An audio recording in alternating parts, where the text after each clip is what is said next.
we interrupt this podcast to bring you this special message from Church Answers. No, not really. But this whole podcast is on interruptions. We're going to talk about we. It's been fun because Jess and I, primarily Jess, because he's the pastor and I'm not. We've been talking about the pastor's challenges every single week, not the ones that occur occasionally, not the major crisis or the major issue, but those challenges they face every week, like sermon prep, for better or worse. And for many pastors, it's better. It's a challenge. Uh, Dealing with the whole issue of volunteers is ongoing, it's constant, and it can be good. And as Jess indicated in some of his comments in the previous episode, it can be rewarding as well. We're going to go to the challenge of dealing with regular interruptions. I'll probably provide a little bit of entree, but I want to hear what Jess has to say more than what I want to hear what I have to say. Thank you, as always, to Cheney and Associates, the accounting firm for the church. I love the fact that Cheney and Associates are not only the sponsor of the Church Answers podcast, but they are the sponsor of our first research project from Church Answers Research, where we have done this massive interviews with unchurched and churched, and we compare each of their attitudes toward the church. We ask them the same questions. The results are absolutely fascinating. We'll be talking about that more in podcast and the research itself being released. It's some good stuff. That's not my purpose here. My purpose here is to talk about interruptions. And I don't know if I've seen any vocation that has to deal with interruptions more than pastors, unless it's a parent with kids. And if you have both of them, you have to deal with both of them. Now, I'm thinking of some of them, Jess. I don't have any idea what you want to do. Well, for me, the interruption was right before I preached and somebody wanted something. In your case, you have two services. You have a 9 o'clock and a 10:30.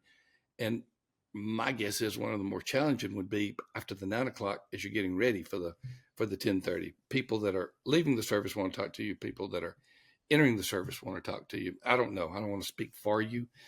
Another interruption that I think more and more pastors have learned, especially since COVID, is an interruption in your office or wherever you're studying. I think that is not nearly as great as it used to be because of the freedom to prepare and to go other places.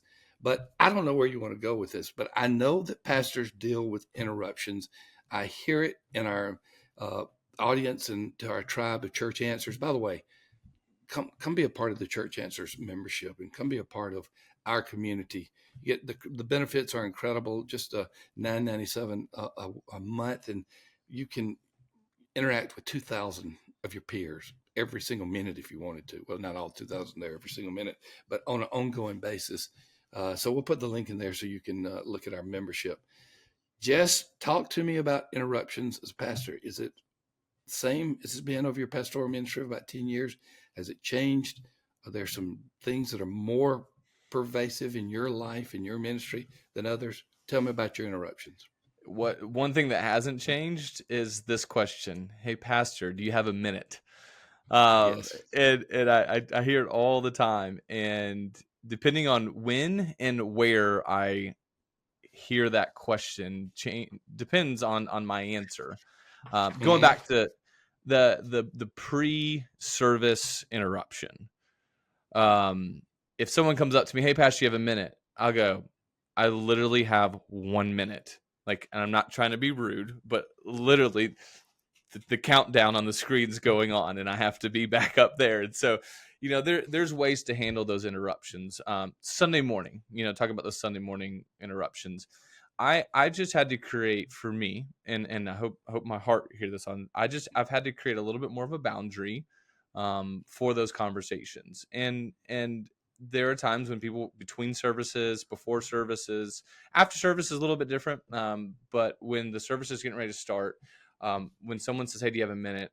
What I do before I even hear them, I give them, here's where I'm at. Hey, I'm about to start the service. Hey, I'm about to talk with this person about baptism. And that way, it gives me away. So it's like, hey, if this is truly a 30-second thing, let's talk. If not, let's, grab me after the service. Let's find another time to meet. So I think there's a little bit of that reality is I do have set up some boundaries for that. If it comes throughout the week, that there's a tension there. I the whole idea of, my door's always open, and you want that as a pastor. You want people to feel like you are approachable, versus you do need time to get stuff done. I mean, there are weekly and daily tasks that I do. There's an email inbox that is always an interruption, as well.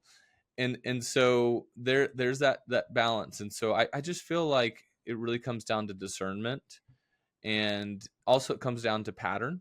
If there's someone in the church that's consistently, finding the ways to interrupt it, then I think you might have to also set up a little bit of a boundary there in a good, healthy way to say, hey, next time, like, do you mind just sending me an email or something? And so and I often say this is like, so I can be present in our time.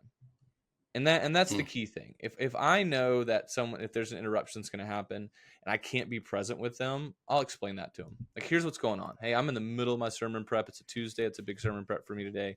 Here's why. Hey, let's talk through this for a minute. But in order for me to get fully present in this conversation, can I do it? And that's hard. That's hard because I don't ever want someone to feel like I don't have time for them. But I think over time, I feel like, especially the church I serve, there's a lot of mutual respect for that. It is. And they get it. And so it's easier for me than maybe it is to some other pastors. Well, and I will say too, Jess, from the perspective of the church member, Sunday morning is the only time many of them see you. Correct. And so they're saying, well, this is my only chance. And so, we pastors have to be sensitive to that. But I want to jump to another part of it, and is how pastors have more freedom today to prepare sermons we used to get. I was expected to always be in my office for sermon prep. I had someone at my church, a deacon, that if I wasn't in my office, he would ream me. So it's different today. It is really different because you can go different places and do what you do. Yeah. I mean, I used to do sermon prep in a coffee shop a lot more, but I actually found myself getting more uninterrupted in coffee shops now. I think I've just been in the community longer, that you just know more people, versus in my office. I'm actually do most of my sermon prep in offices now. So yeah, there is that freedom. I know a lot of pastors sermon prep from home, that they know that's their time. I can't do it. I got kids in the house. That's not happening for me. And so Exactly right. it's finding that balance of, like, again, how do you handle interruptions?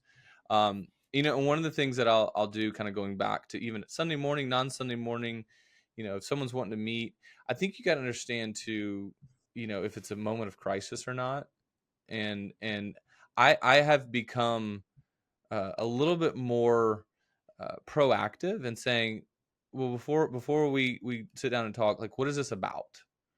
Because a lot of people don't want to tell you what the conversation's about ahead of time, and I don't think it's intentional. It's just more like, hey, pastor, can we meet? Yes. Can you just share me a little bit more about what's going on, so I can be better prepared for our meeting? And I think it's a very appropriate question to ask, because then you can gauge about, is this something that's a moment of crisis? Like, does someone in my church need me right now? Because then if that's the case, I do want to meet with them right away. If there's a marriage issue or there's a health issue, there's something, it's like there are certain things that deserve for you to be interrupted. And I think that's applicable.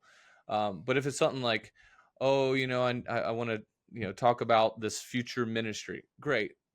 Let's pull your calendar out. And if I can do it right there in the moment, and I say, hey, here's my schedule coming up, can you meet then? They can do it, great. Or if I'll say, hey, I can't pull my calendar right now, can you just shoot me a quick email or text, and we'll get it on the calendar. So I think that's one way also to kind of deal with it, especially in sermon prep. If someone's walking into sermon prep, is this a moment of crisis, or is this something that can wait? And it's just being upfront, asking that question in a good way, in a heartfelt way. I want to ask you this question. There's so many areas we can go. The telephone can be an interruption. The smartphone can be an interruption. It can be a self-imposed interruption because we're doing things on our phone that probably aren't the most beneficial, like social media and things like that. How freely do you give people your phone number and talk to them on the phone and give them permission to talk to you? I give out my cell phone number to anyone that asks. That's been my part of that kind of open door policy, because I think that is the new door.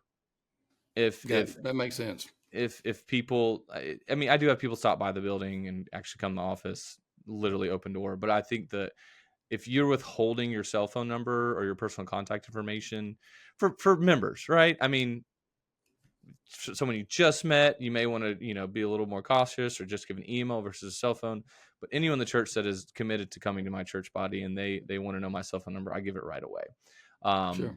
And so, and in some ways, text messages allow you to kind of create some space too. You don't, I'm not the, proponent you answer a text message right away. That's kind of become like the expectation. But really, I think even for other generations, text message is now the email. Like Mm. most people don't expect right away with even text messages now. So yeah, I allow that. To me, I would encourage pastors to give away their cell phone number, especially to church members, because that signals you are available. We could go on forever on this. We can't, though. These are supposed to be short bursts. Listen to all three of them. Understand it from the pastor's perspective, but you church members, understand this too is part of the weekly grind of being a pastor. And sometimes the grind is good and sometimes it is not. I mentioned the book in the previous episode, When the People Pray. Let me encourage you to get that book and get a group, get the whole church to go through that.